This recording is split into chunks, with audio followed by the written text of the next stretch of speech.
Assalamualaikum warahmatullahi wabarakatuh.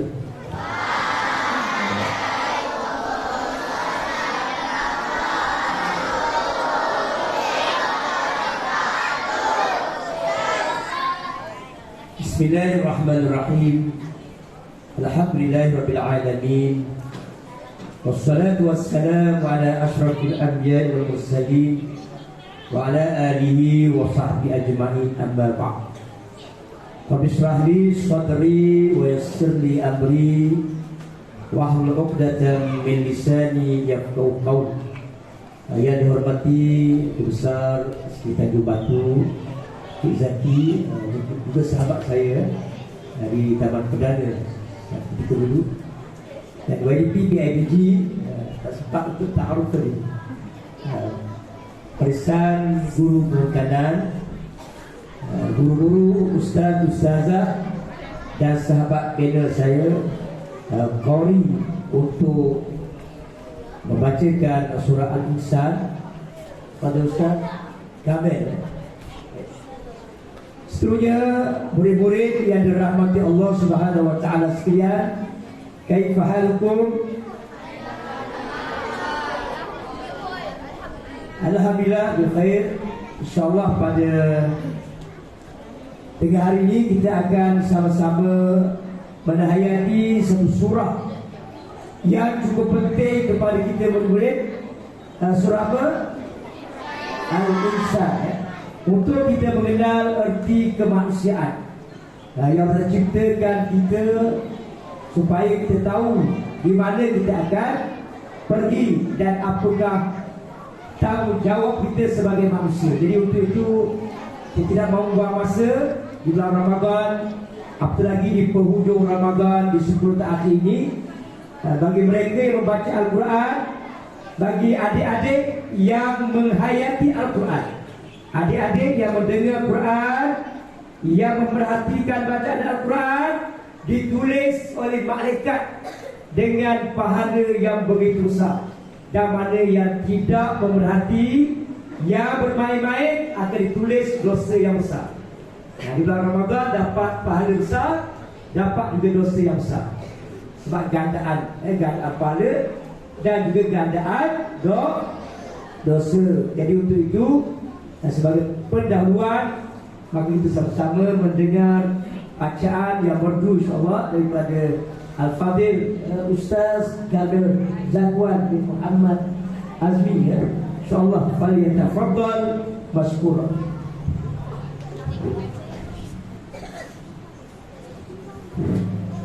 Bismillahirrahmanirrahim.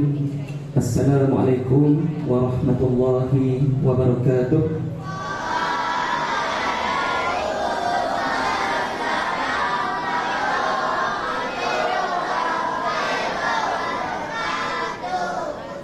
Yang dihormati Tuan Guru Besar Cikgu Zaki, Guru Penolong Kanan, YDP Cik Fitri, guru-guru serta anak-anak yang Ustaz sayang dan kasihi sekalian. Jadi untuk program hari ini, Ustaz dimintalah untuk membaca surah Al-Insan, dan Ustaz akan bergilir dengan Ustaz Al-Fadil Ustaz Muhammad. Ustaz akan baca 5 ayat, Ustaz akan tadabbur 5 ayat, kemudian Ustaz akan baca lagi 5 ayat, Ustaz Muhammad akan tadabbur sampailah habis ayat. Jadi surah Insan ni siapa tahu diurunkan di mana? Mekah, Madinah. Berapa ayat? 41? 31. Jadi tema utama surah ni adalah berkaitan dengan penciptaan manusia dan juga keindahan, kenikmatan yang ada di syurga yang Allah SWT janjikan untuk kita pada hari kiamat kelak, yang nanti akan dikupas dengan lebih lanjut oleh Ustaz Muhammad. Jadi semua ada Quran. Ustaz baca, cuba tengok, perhatikan dari segi tajwid, makhraj. Kita start dengan ayat pertama. A'udzu billahi minasy syaithanir rajim.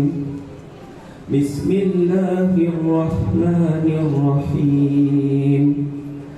Hal ata 'alal insani hinun minad dahri lam yakun syai'an madhkura. Inna khalaqnal insana min nutfatin amsyajin nabtalih faja'alnahu sami'an basira. Inna hadaynahu as-sabila imma syakiran wa imma kafura. Inna a'tadna lil kafirina salasila wa aghlalan wa sa'ira. Innal abrara yashrabuna min ka'sin kana bizajuha kafura. Silakan Ustaz bertadabbur. Bismillahirrahmanirrahim. Dalam ayat yang dibaca oleh Al-Fadhil Ustaz tadi terdapat memahami berkenaan dengan kandungan surah Al-Insan. Terlebih dahulu kita akan tengok sedikit pengenalan berkenaan dengan surah Al-Insan ini. Murid-murid, yang pertama sekali apa yang nak diketahui adalah surah ini diturunkan di mana? Ada khilaf. Kalau merujuk kepada kitab tafsir Al-Munir karangan Dr. Wahab Zuhairi, mungkin murid-murid tidak berapa tahu tentang ini. Tapi untuk pengetahuan kita, iaitu diturunkan di Madinah. Ini satu pandangan. Dan juga ada pandangan ulama yang lain menceritakan tentang surah ini diturunkan di Mekkatul Mukarramah. Jadi ada perbezaan pandangan, tak mengapa. Tapi banyak memakai pandangan mengatakan diturunkan di Madinah. Kerana Al-Quran diturunkan selama 23 tahun. Di Mekah selama berapa tahun? 13 tahun. Di Madinah 10 tahun. Baik, surah ini surah yang ke-76, mengandungi 31 ayat, seperti mana murid-murid telah menyebut tadi. Kemudian ayat yang pertama yang kita nak kaitkan ialah tentang bagaimana diceritakan hakikat kejadian manusia. Kita melihat manusia sebelum ini tidak ada. Ketika Allah Ta'ala menjadikan langit dan bumi, yang ada di muka bumi pada masa itu, kata setengah ulama, ialah makhluk bernama jin. Jin ini makhluk yang tak nampak. Dia berada di alam halus. Dan kata gaib, mungkin dia pun tak nampak syurga juga. Dia juga tak nampak neraka juga. Dia juga diwajibkan solat, jin. Tapi jin pada masa itu dia tidak melaksanakan perintah Allah dan kerap melakukan pertikaian ataupun peperangan, pertelikahan di antara mereka, sehingga Allah Ta'ala menghantar malaikat untuk memeranginya. Dan akhirnya dalam kitab tafsir berkasih menyebut Allah Ta'ala telah memberitahu kepada para malaikat untuk dijadikan manusia sebagai khalifah. Kalau kita melihat penterjemahan ayat yang pertama ini sampai ayat yang kelima, bukankah telah berlalu kepada manusia satu ketika dari masa yang beredar sedang dia masih belum wujud lagi dan tidak menjadi sesuatu benda yang disebut-sebut, maka mengapa kaum musyrik, iaitu orang yang syirik menyembah berhala itu, mengingkari hari akhirat. Jadi sebelum ini manusia tidak ada. Manusia tidak ada dan dijadikan Allah Ta'ala bila mana Ta'ala menyebut wa iz qala rabbuka lil malaikati inni ja'ilun fil ardi khalifah. Pernah dengar tak cerita tentang khalifah? Pemimpin manusia, atau bersebut penghuni bumi, ataupun orang yang berada di bumi, khalifah yang menguruskan bumi. Ketika mana Allah Ta'ala berfirman kepada para malaikat, dia nak menjadikan di muka bumi khalifah. Maka disitulah bermula dijadikan Adam alaihissalam. Adam jadikan daripada apa? Daripada tanah. Kemudian nak minta manusia sedar, kalau sebelum ini dia tidak ada, sekarang dia dah ada, maka janganlah mereka ini menjadi manusia yang kufur, manusia yang fasik, manusia yang jahat, manusia yang tidak mengenali Allah, manusia yang menyembah berhala, orang musyrik. Mereka ini mengingkari hari akhirat. Dia tak percaya kepada hari akhirat. Jadi kita sebagai orang beriman, sebagai orang Islam, kita wajib percaya adanya hari akhirat, hari pembalasan, hari Allah Ta'ala membalas amal-amal baik. Orang baik dibalas apa? Orang solat dibalas berapa? Orang yang solat dibalas surga, dimasukkan ke surga. Orang yang jahat dibalas neraka. Tumi Ustaz, kalau terima kasih takut lama ya. Kemudian di akhiratlah diberikan keadilan yang sepenuhnya, seadil-adilnya. Walaupun kita ambil duit kawan 1 sen, kan, nak beli coklat pun tak boleh, nak beli gula pun tak boleh. Ambil duit kawan 1 sen, tetap akan diadili di mahkamah Allah. Kita sebut benda yang sedikit tapi tak bagus, kotor, tak baik, tetap akan dicatat oleh malaikat. Faham tak? Di akhirat. Sebab itu kita orang Islam wajib beriman kepada hari akhirat, supaya kita ini tidak berasa nak buat maksiat, tidak berani nak buat maksiat. Jadi hari akhirat selepas hari kematian kita berada di alam barzakh sehingga kiamat. Kemudian kita lihat bagaimana dalam ayat yang kedua, sesungguhnya kami telah aturkan cara mencipta manusia bermulanya dari air mani yang bercampur dari panti benih lelaki dan perempuan, serta kami tetap mengujinya dengan kewajipan-kewajipan dan larangan. Oleh itu maka kami jadikan dia berkeadaan mendengar dan melihat. Itu dah cerita tentang asal kejadian kita. Kalau Nabi Adam dicipta daripada apa? Tanah, itu yang bapa kepada manusia. Hawa isterinya cipta daripada apa? Daripada tulang rusuk Nabi Adam. Maka setelah itu, setelah Nabi Adam dikeluarkan dari surga sebab termakan buah kurdi, yang mana kisah dipanjang, nak cerita panjang. Mungkin ustaz-ustazah dan cerita kisah Nabi Adam, ada cerita? Alhamdulillah.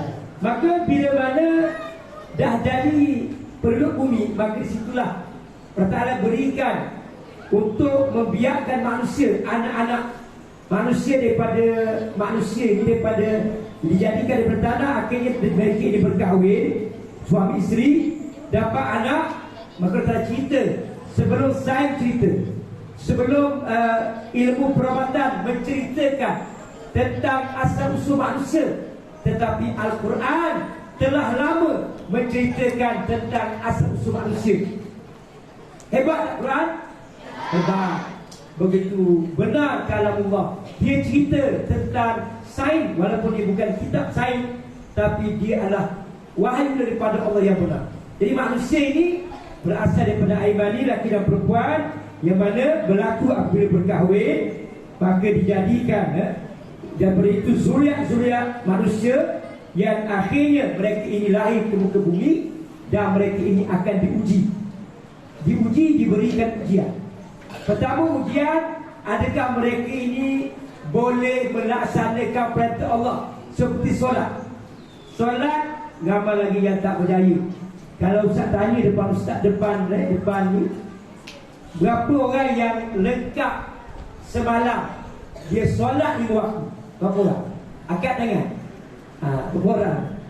Seorang dia lengkap 5 waktu. 2 orang, 3 orang, 4 orang, 5 orang, ramai ya. 6, 7, 8, 9. Tapi tidak semuanya. Maknanya susah. Kita perlu mujahadah, perlu tarbiyah diri. Kemudian kita juga diuji dengan larangan derhaka kepada mak ayah. Ada yang tak sabar bila mak ayah marah, dia lawan balik. Itu adalah satu larangan, dosa-dosa besar. Kata pun tak boleh, mak ayah, dosa besar. Jadi larangan dan juga kewajipan diberi kepada manusia nak tengok. Tidak berwakum dalam surah Al-Mulk, tidak berwakum ayyukum ahsanu amala, untuk melihat siapakah yang lebih baik amalnya. Siapa yang jadi baik, angkat tangan. Siapa yang jadi jahat? Tak ada kan? Sebab kita semua nak jadi orang baik, anak yang soleh. Maka sebab itu kita kena ikut apa yang Allah Ta'ala perintahkan kepada kita. Baik, seterusnya ayat yang 3, saya cepatkan. Kerana keadaan itu tidak mencukupi, maka sesungguhnya kami telah menunjukkan kepadanya akan dan Rasul, akan jalan-jalan yang benar dan yang salah. Maka terserah kepadanya sama dia bersyukur dengan beriman dan taat, ataupun dia berlaku kekufuran dengan mengingkari kebenaran dan mendaki. Kerana Ta'ala beri kepada kita dua jalan. Jalan yang pertama, jalan yang benar. Siapa yang memimpin kita? Siapa yang memimpin kita? Jalan yang benar. Nabi Muhammad tu Rasul. Kemudian disambung oleh sahabat, disambung oleh tabi'in, orang itu sahabat, disambung oleh ulama-ulama sampai ke zaman kita. Dan kita juga dibekalkan akal. Akal dia tak cukup, dia kena buat iman. Akal tahu benda tak baik tapi buat juga sebab iman tak kuat. Jadi perlu kepada bimbingan ustaz, bimbingan ulama, perlu kepada latihan untuk memilih jalan yang benar. Dan siapa yang memilih jalan yang salah, mereka dikatakan orang yang kufur, dan mereka itu ditempatkan di mana? Di dalam api neraka. Kemudian yang terakhir, kita akan teruskan yang kelima, kasih masa. Dan pada itu sesungguhnya kami telah menyediakan bagi siapa yang berlaku kufur, sangat terangkan tadi, dimasukkan di mana? Dalam api neraka yang sangat panas. Sangat panas. Api dunia pun tak boleh nak sentuh. Ini kan pula api akhirat. Siapa boleh sentuh api? Tak berani ke? Hangus, jangan bermain api. Hangus, bahaya. Apatah lagi api akhirat yang tak ditapis, dulu ditapis berpuluh-puluh kali. Maka sebab itu takutlah kita kepada Allah. Kemudian orang yang abrar, orang yang baik, orang yang berbakti. Ada tak nama abrar kat sini? Ada abrar? Ada. Orang beri nama anak dia abrar, bagus. Orang yang berbakti, yang taat kepada Allah, dia akhirat kelak, dia akan diberikan apa? Diberikan satu nikmat, dapat minum satu air yang bercampur dengan kafur, satu minuman yang sangat nikmat, sangat enak. Lebih-lebih lagi minuman dari surga Allah Subhanahu Wa Taala. Jadi saya persilakan Ustaz untuk meneruskan bacaan. Terima kasih Ustaz. Okey, Ustaz akan sambung bacaan ayat 6 hingga ke 10. Muka surat sebelah.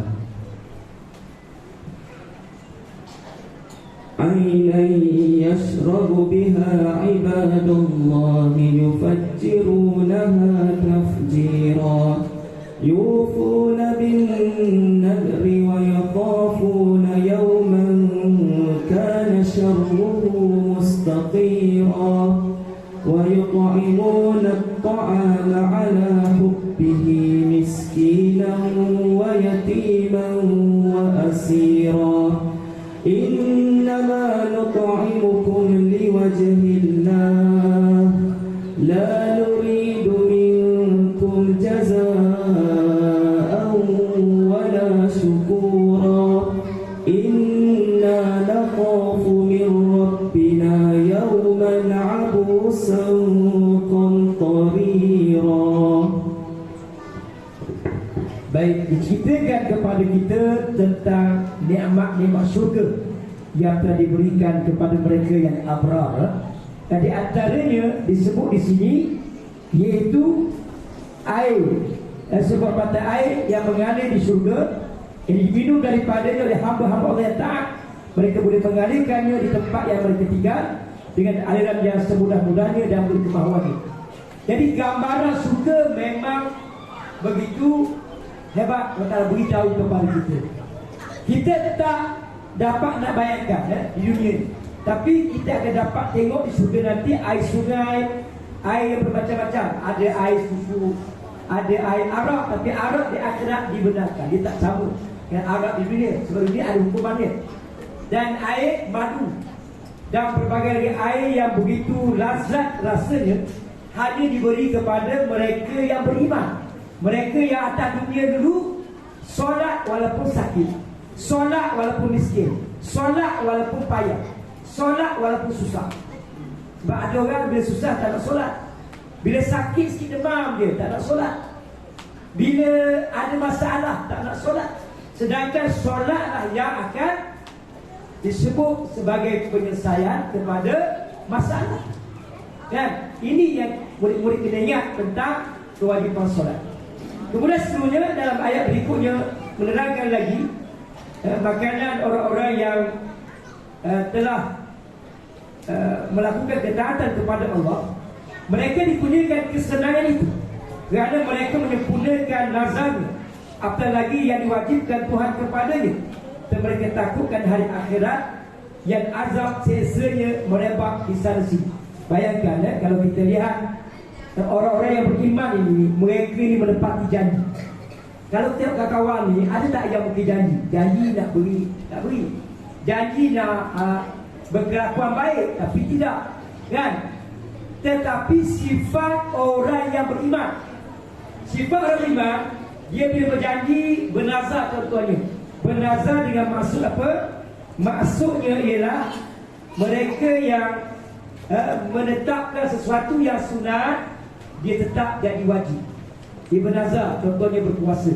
Kalau dapat UPKK 8A kan? Ada tak UPKK tahun ni? Ada kan? Siapa ambil tahun 5 ada? Okey, ramai tak? Tak ramai calonnya. Berapa orang? Alhamdulillah. Kalau dapat UPKK 8A, ujian kafar ni, bernazar nak puasa 3 hari, contoh kan, puasa sunat, dia jadi wajib puasa. Dia tak mungkin janji, dia tak ada dapat 8A, buat tak tahu je, buat tak kisah, nak puasa kita nak puasa. Ini bukan ciri orang yang beriman. Tetapi ciri orang beriman, kalau kita bernazar sesuatu yang baik, tak boleh bernazar sesuatu yang haram, tak boleh bernazar sesuatu yang dilarang. Jadi wajib kita sempurnakan. Itulah golongan abrar. Tak nampak golongan abrar, golongan yang baik-baik, golongan yang baik, bukan golongan yang jahat. Kemudian dalam ayat yang ke-8, mereka juga memberi makan benda-benda makanan yang dihajati dan disukainya kepada orang miskin dan anak yatim serta orang tawanan. Ini sifat orang beriman, sifat pemurah. Dia tidak bakhil. Seperti mana Nabi SAW, tahu tak perangai Nabi di bulan Ramadan? Pemurahnya Nabi seperti apa? Seperti apa? Ustaz-ustaz di masjid sentiasa bertazkirah kita tentang sifat Nabi di bulan Ramadan. Kuat bertadarus, kuat berqiyamul lail, kuat membaca Quran. Satu lagi sifat Nabi yang kita kena tahu, sangat pemurah, seperti angin yang bertiup lagi. Pemurahnya Nabi, bila tengok orang susah, beri duit. Bila tengok orang tak ada kemampuan, beri sumbangan. Jadi kita jangan bakhil. Bulan Ramadan kalau menderma diganda-ganda menjadi 700 kali ganda. Kan ada buat tabung di Ramadan tak? Hari akhir duit itu jugalah diberikan sebagai duit raya.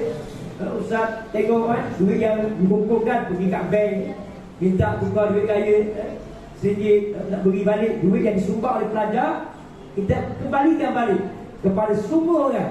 Semua murid akan dapat menikmati duit raya. Dan ada yang susah, ada yang tidak berkemampuan.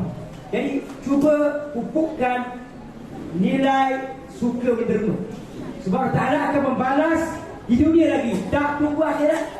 Siapa yang menderma, dia akan dibalas di dunia, tak tunggu akhirat. Antara kesihatan yang baik, umur yang panjang, dan hidup yang bahagia, dan juga dimurahkan rezeki.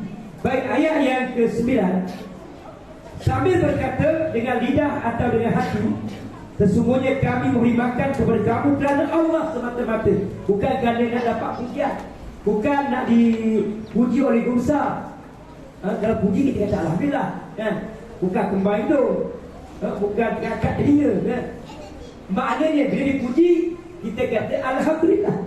Kemudian kami tidak berkehendak sebarang balasan dari kamu dan ucapan terima kasih.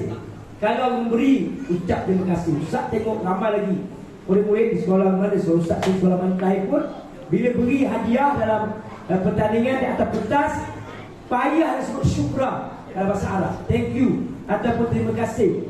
Payah kena sebut, tak payah, sebut saja. Kita menghargai guru besar, guru-guru perengganan, guru-guru beri pada kita hadiah. Jadi ingat, lepas ni tak nak lagi SK punya batu kesan program Tanabur ini, tak nak ada yang tak ucap.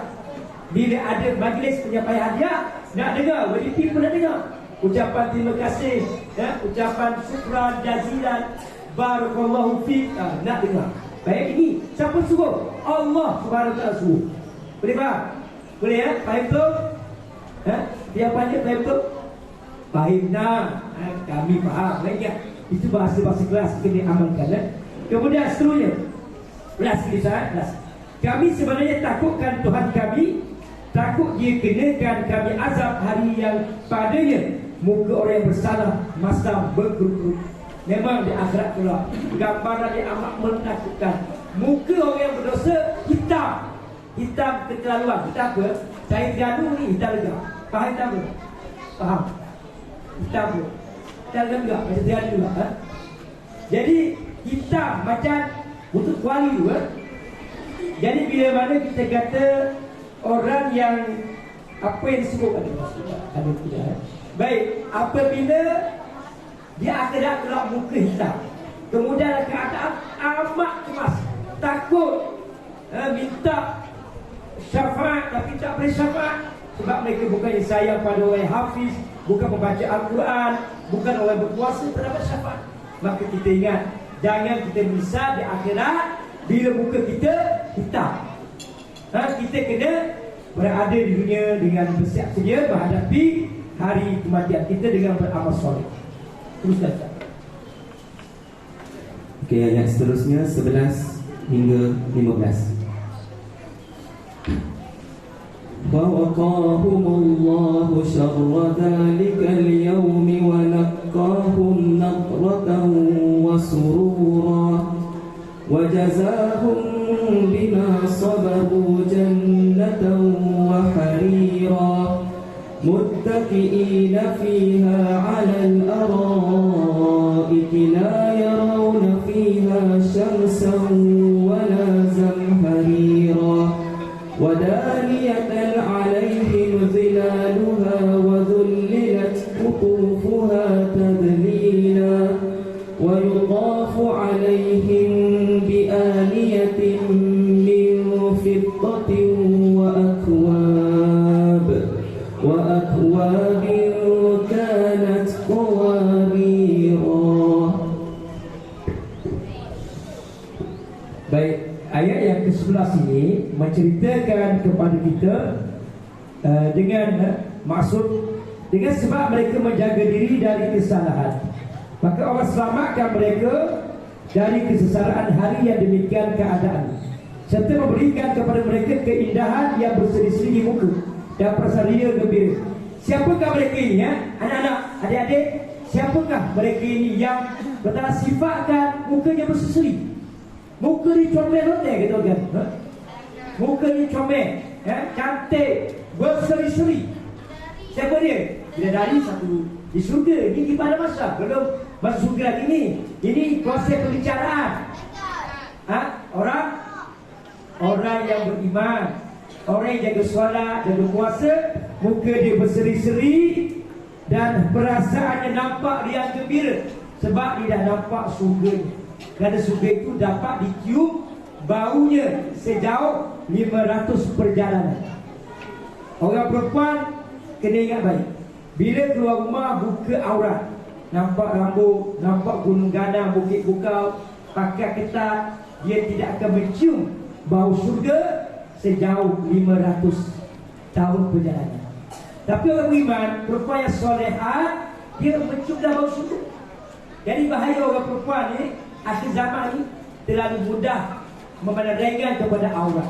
Nak pakai seluar, pakai yang luas, bukan pakai yang ketat. Naik motosikal pakai stokin, kerana boleh nampak aurat. Bila aurat nampak, di akhirat pula tidak mencium bau surga kecuali mereka yang bertaubat kepada Allah Subhanahu wa taala. Baik. Kemudian ayat yang berikutnya, kerana kesabaran mereka mengerjakan surat Allah dan meninggalkan larangannya, mereka dibalas Allah Ta'ala surga dan persalinan dari sutera. Tengok lagi balasan Allah kepada kita. Kita ni bersabarlah buat ketaatan. Bersabar ketika puasa. Penat puasa ustaz, penat menahan makan minum. Tetapi ingat, bila kita bersabar, ini balasan Allah di surga kita, dapat satu persalinan bersutera pakaian dan juga berbagai-bagai pakaian yang tak akan kita gambarkan di dunia ini. Hebatnya pakaian surga di atas dunia. Baju raya di dunia tak? Ada? Berapa pasang? Ada yang 2 pasang, ada yang 3 pasang. Kan? Nak beraya, sunat baju baru dan sunat baju yang bersih. Kalau mampu, tak mampu Islam tidak menekan. Tapi di surga kita tak payah beli, disediakan Allah Ta'ala dengan pakaian yang begitu lembut daripada sutera. Kemudian ayat yang berikutnya, mereka sedang bernaung di pohon surga itu, dekat dengan mereka dan buah-buahnya mula dimudahkan untuk mereka memetiknya dengan semudah-mudahnya. Atas dunia, buah apa yang mereka suka? Buah apa? Buah dunia. Buah apa? Petai, korek, durian. Tetapi di akhirat pula, walaupun nampak sama, ada buah durian, ada buah anggur, ada buah semua nampak sama, tapi rasa tidak sama, lebih lazat lagi, lebih sedap lagi. Maka kita kena rebut. Apa yang disebut Rasulullah Islam ini, jangan kita di akhirat kelak duduk dalam neraka, makan buah zakum, makan buah yang penuh dengan api, ataupun minuman air yang dipanaskan daripada neraka Allah Subhanahu Wa Taala. Nak ke? Kalau tak nak, jangan buat jahat. Bila buat jahat, ingat pesanan Ustaz, akan dibalas di alam kubur pun dibalas, apatah lagi di alam mahsyar. Ayat yang terakhir, dan saat itu diedarkan kepada mereka oleh pelayan-pelayannya bencana daripada perak dan piala minuman yang keadaannya laksana kaca, nampak dalam isinya. Nampak bagaimana dalam bekas itu betapa lazatnya makanan. Di bulan Ramadan pergi ke bazar, semua benda kita nak, kan? Tengok tu nak, tengok ni nak, padahal tak sedap pun, kan? Laku pembaziran. Ini di bulan Ramadan. Di surga dinampakkan kita gelas yang bersinar, gelas yang boleh nampak daripada dalam buah-buahnya dan juga makanannya yang dibawa melalui bekas daripada perak yang begitu cantik. Pasti kita akan teringin dan kita akan rasa cukup gembira. Jadi dengan sebab itu kita kena azam untuk memperbanyakkan amal ibadah. Yang penting jaga solat, dan bila kita solat, kita akan dapat mengubah akhlak kita, dan kita teruskan dengan pembacaan surah. Seterusnya ayat 16 hingga 20.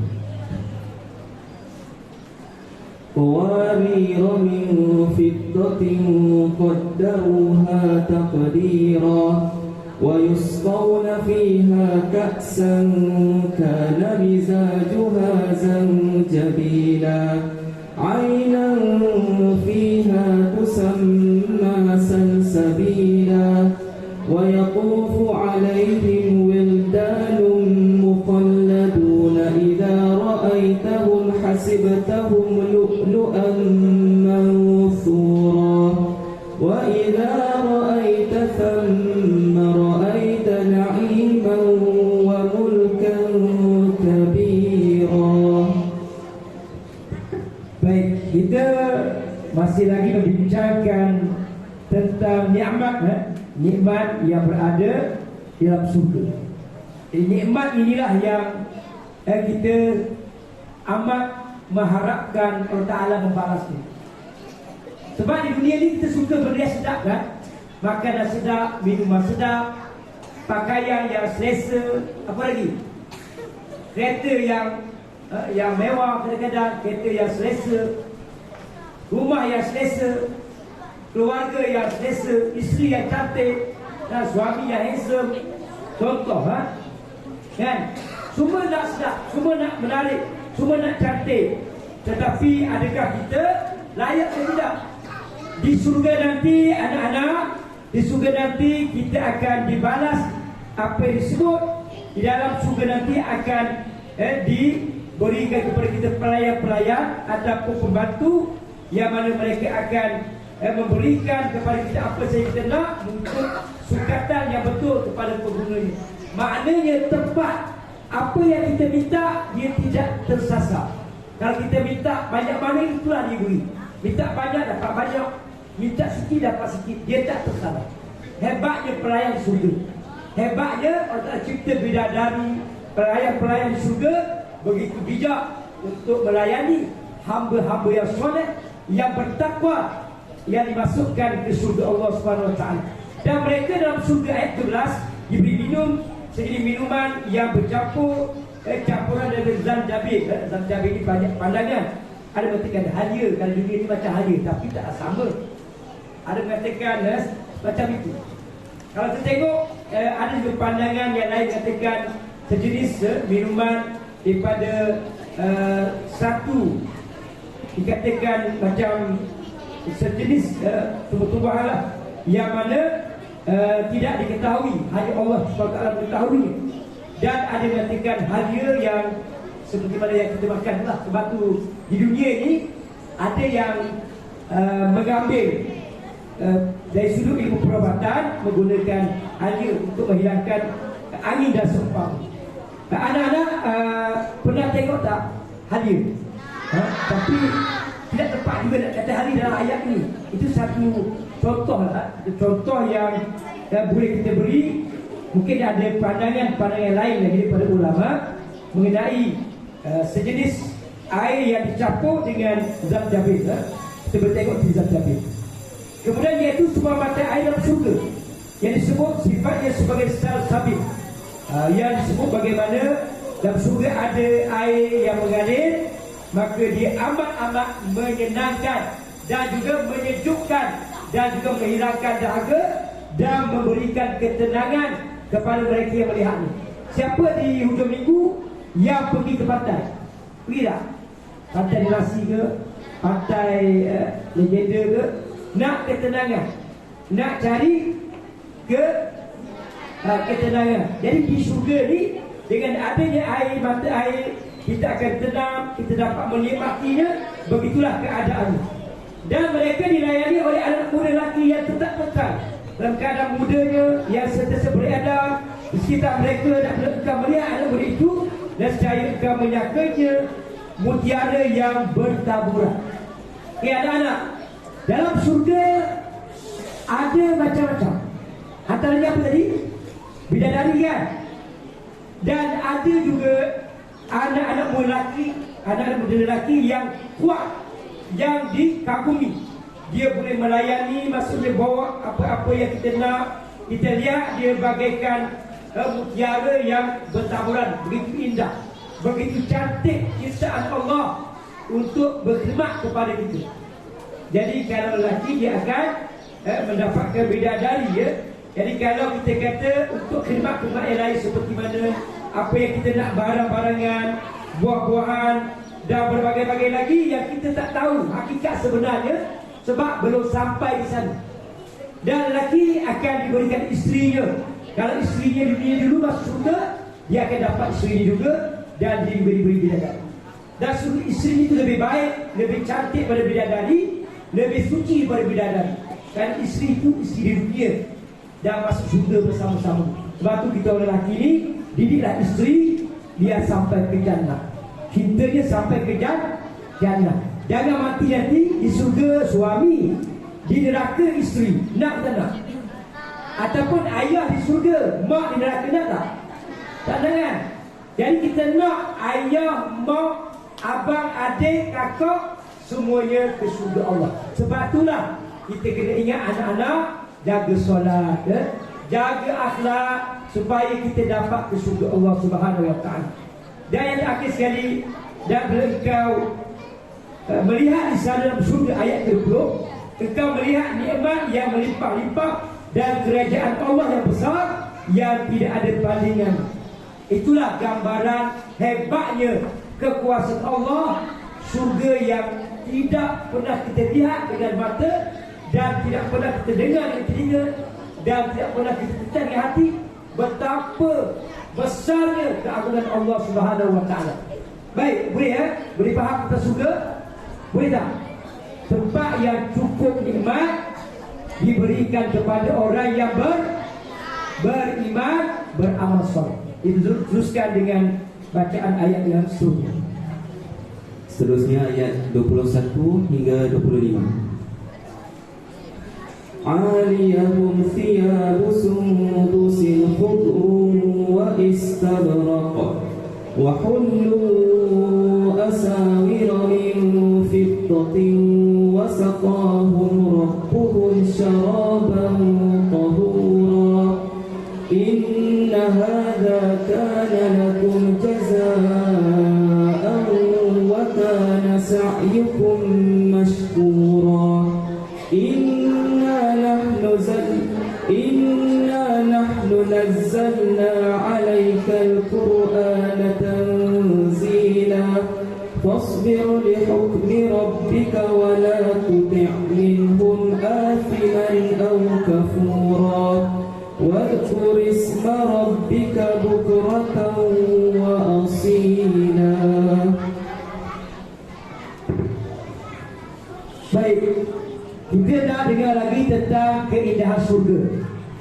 Kalau katanya kita tentang surga, kita akan dapat tahu surga yang Allah Ta'ala beri kepada kita. Antaranya dalam ayat 21 diceritakan kepada kita pakaian surga macam mana.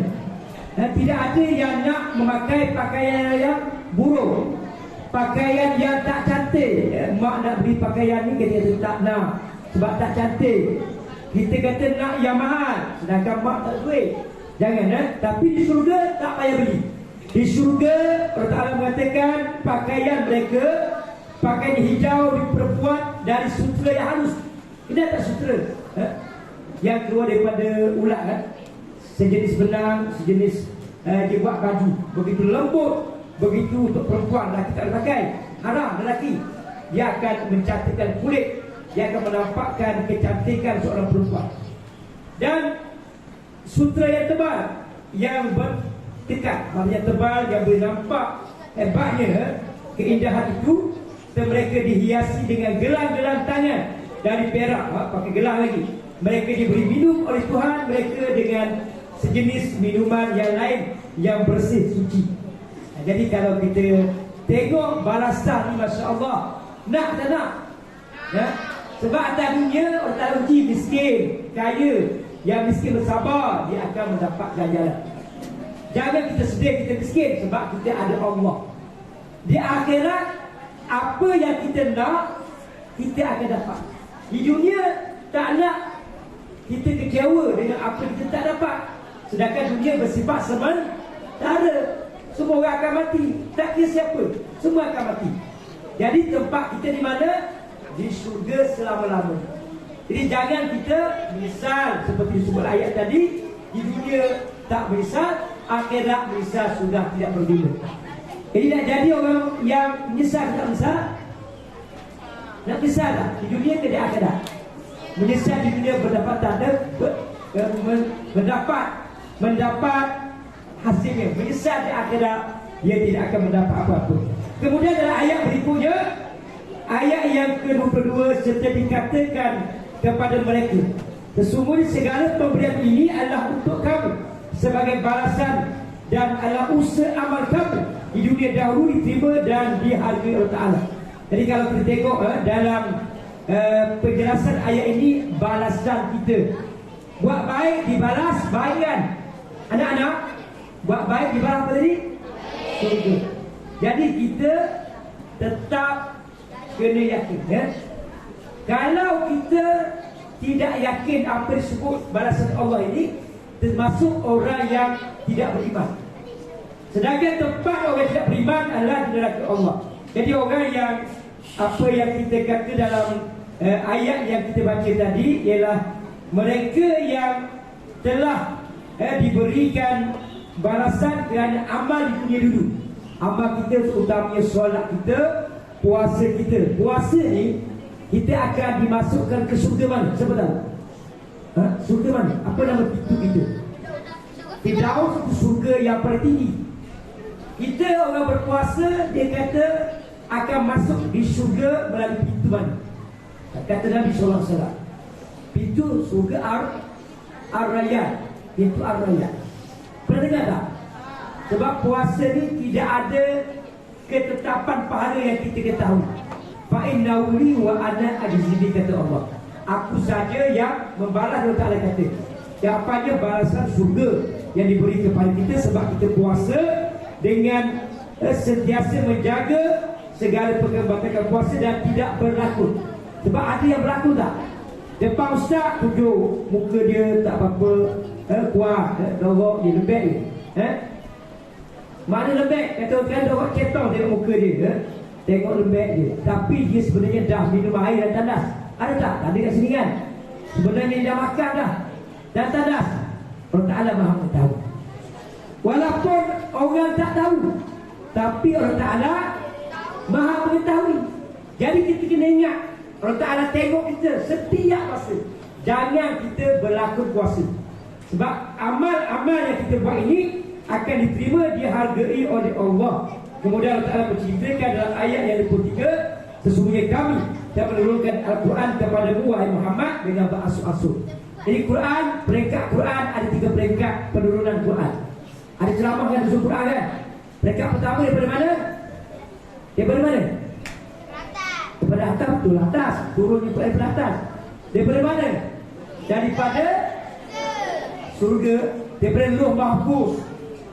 Kemudian daripada Lauh Mahfuz kepada Baitul Izzah di langit dunia secara 30 juz ataupun 114 surah ataupun 6,236 ayat turun pada Baitul Izzah di langit dunia. Kemudian daripada Baitul Izzah kepada Nabi secara berasur-asur selama 23 tahun. Bukan mudah nak ubah orang minum arak, bukan mudah nak ubah orang berzina, bukan mudah nak ubah orang berjudi. Ambil masa.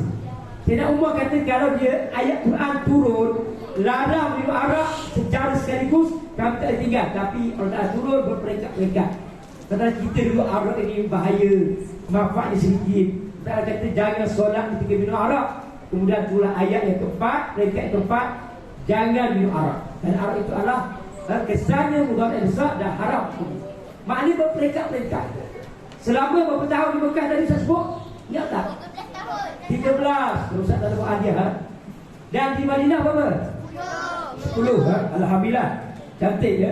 Kemudian kita lihat pada ayat yang ke-24, oleh itu adalah engkau bersabar menerima hukum Tuhanmu, memberi tempoh yang kepada golongan yang menentang agamamu ya Muhammad, dan janganlah engkau menurut kehendak orang yang berdosa di antara mereka atau orang yang kufur ingkar. Jadi Allah Ta'ala minta kita bersabar lagi. Bersabar, apa maksud bersabar? Menahan diri daripada melakukan perkara yang dilarang. Kan?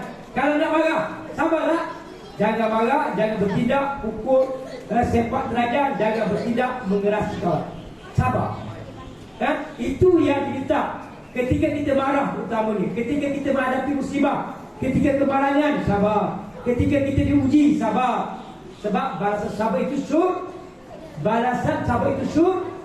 surga. Ingat baik. Dan ayat yang terakhir sekali untuk pusingan ini, dan sebutlah dengan lidah atau dengan hati akan nama Tuhanmu di dalam dan di luar sembahyang pada waktu pagi dan petang. Zikrilah. Zikrilah itu apa? Zikir itu apa? Murid-murid, apa maksud zikrilah? Berzikir betul lah, apa maksudnya? Bahasa Melayu maksudnya apa? Berzikir ialah mengingati Allah dengan menyebut subhanallah ke, Allahu Akbar ke, alhamdulillah ke, apa-apa. Ingat Allah pun tak apa. Bila kita ingat Allah, hati kita tenang, hati kita tidak risau, dan kita akan tidak berani nak buat maksiat. Nak lawan mak tak berani, nak main game keterlaluan tak berani, nak guna iPad di TikTok semua tak berani kan. Hati-hati dengan TikTok. Benda baik pun ada, benda buruk pun ada. Jadi kena beringat, kena jaga iman dengan zikir. Bagaimana sebutkan iman dengan zikir. Jadi kita teruskan dengan sambungan ayat berikutnya. Okey, belajar ayat 6 yang terakhir, 26 hingga 31. Wa minal laili fasjud lahu wasabbihhu laylan tawila inna haula'i yuhibbuna al-'ajilata wa yadharuna wara'ahum yawman thaqila nahnu khalaqnahum wa shadadna asrahum wa idza syi'na baddalna amsalahum tabdila inna hadhihi tadhkirah faman syaa'a ittakhadha ila rabbih sabila wa ma tasyaa'una illa an yasha'a Allah inna Allah kana 'aliman hakima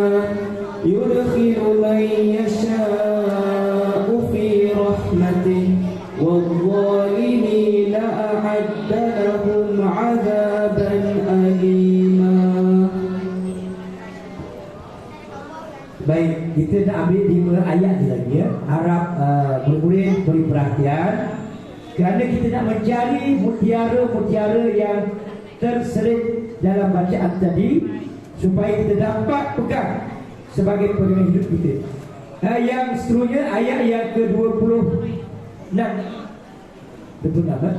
Dan dengan apa keadaan pun, maka pada sebahagian dari waktu malam sujudlah kamu kepada Tuhan dengan mengerjakan sembahyang, dan seboleh-bolehnya bertasbihlah memujinya dengan mengerjakan sembahyang tahajud pada sebahagian yang panjang dari waktu malam.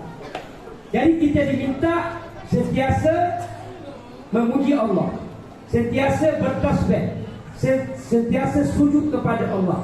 Pada waktu mana yang pada Allah? Selain pada sembahyang yang fardu, Zuhur, Asar, Jumaat, itulah. Maghrib, lagi Isya, Tarawih, alhamdulillah. Tetapi waktu yang paling afdal sembahyang sunat adalah sembahyang sunat tahajud, sembahyang sempat tidur. Hari ini kita tengok masjid-masjid begitu meriah. Semalam masjid-masjid di Pekan kebanyakannya buat qiyamul lail, kan nak mencari malam Lailatul Qadar, malam ketentuan Allah, malam kemuliaan, malam keberkatan, diterima doa, minta doa. Nak apa? Nak kaya, nak bijak, nak cerdik, nak cantik, doa lah. Nak pada akhirat lah, nak jadi anak soleh. Malam itu Qadar bila?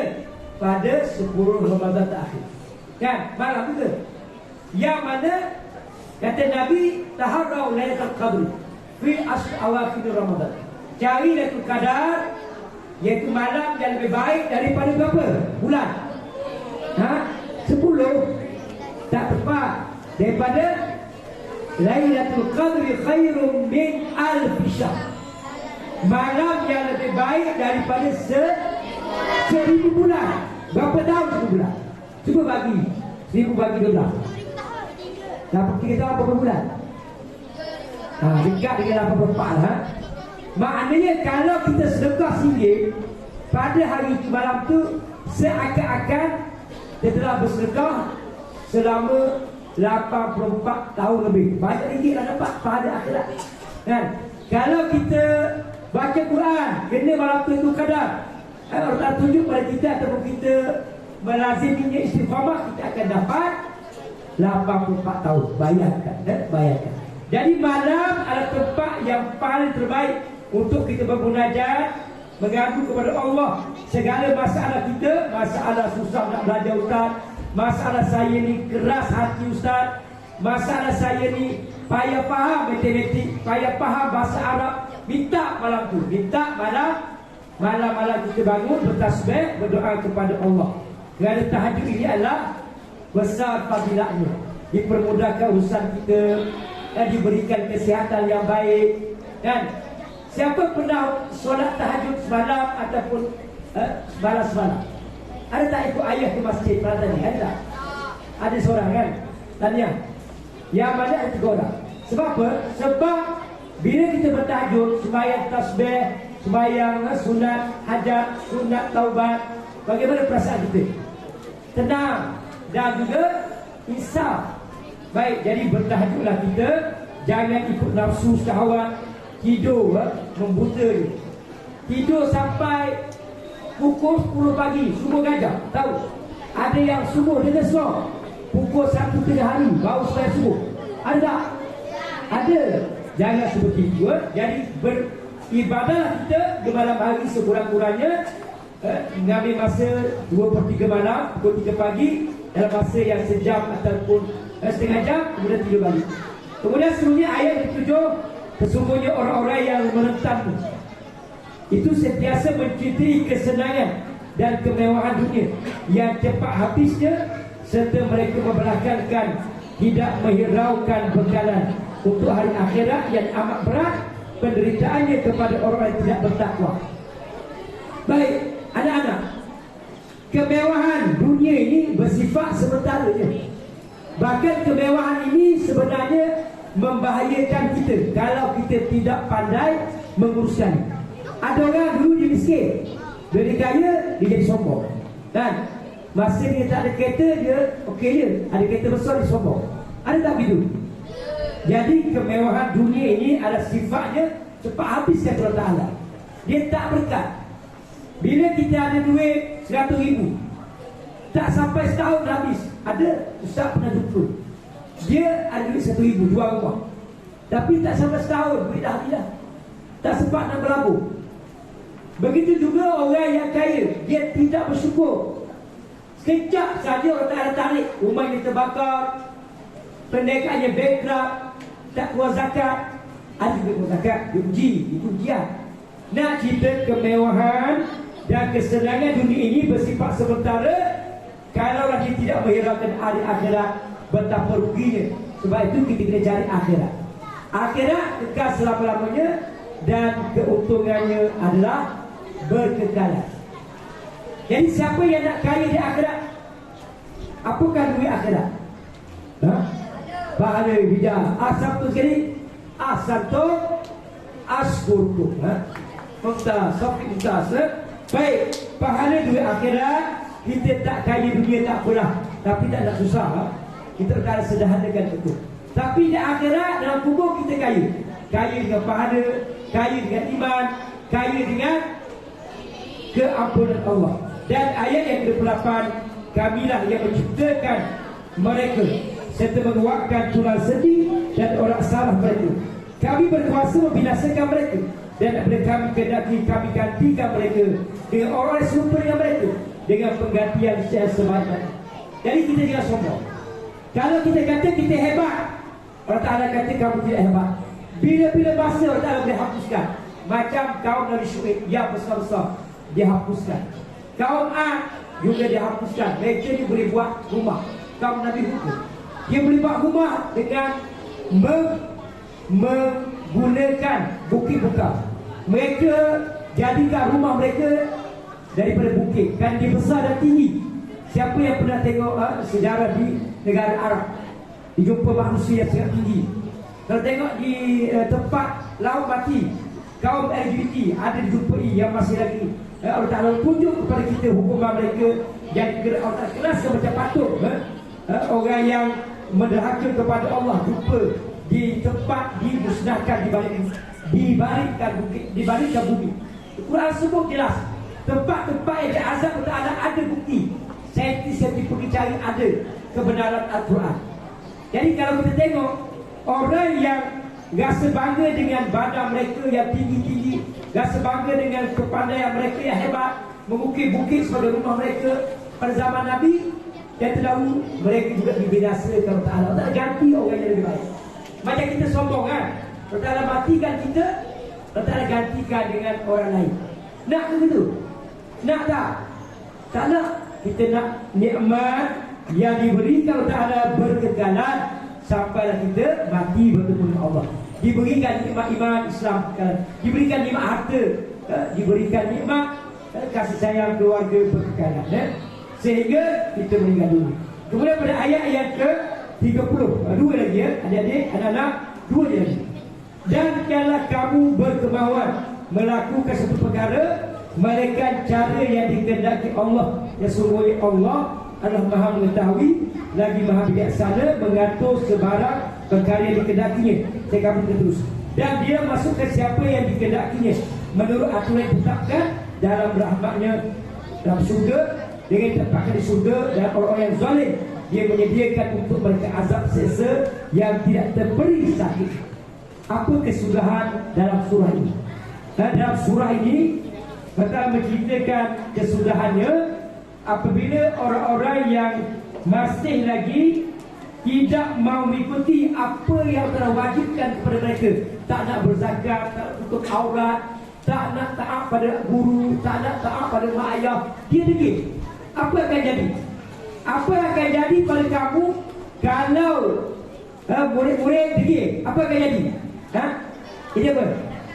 Kamu akan dibinasakan oleh Ta'ala, kamu akan dihukum Ta'ala. Ta'ala itu contoh. Mereka yang degil oleh Ta'ala akan hukumkan. Jadi kalaulah mereka buat satu benda kemahuan dengan cara yang daripada Ta'ala, Ta'ala akan murka. Buatlah kemahuan dengan cara yang dikehendaki oleh Ta'ala, dan juga Ta'ala akan berikan pertolongannya kepada kita. Bila kita buat satu benda dengan ikhlas, Ta'ala akan bantu kita. Ta'ala tidak akan susahkan kita.